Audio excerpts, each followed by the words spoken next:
वाल्मिक पठारच्या लेझिमवर थिरकत आहेत मुंबईकर. शहरासह उपनगरातील लोकांना भुरळ. डीजे आणि बेंजोच्या जमान्यात लोककला आणि लोकनृत्य लुप्त होत असताना लेझिम, हलगी आणि घुमक्याचा आवाज अंगावर रोमांच उभा करतो. कामधंद्यानिमित्त मुंबईत वास्तव्याला असलेल्या ढेबेवाडी खोऱ्यातील तांबड्या मातीतल्या रांगड्या माणसांनी ही कला जिवंत ठेवली.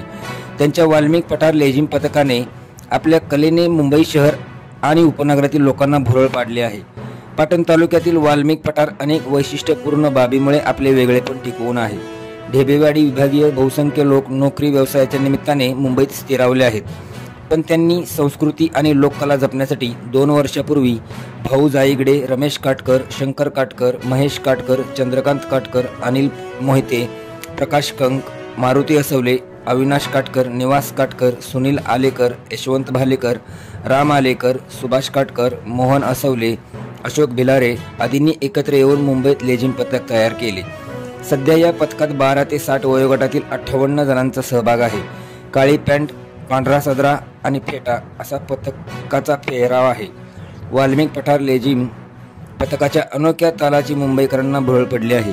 त्यामुळे मुंबईत लग्न समारंभ, मिरवणुका, सण उत्सवात लेझिम, हलगी आणि घुमक्याच्या कला सादर करण्याची संधी मिळते.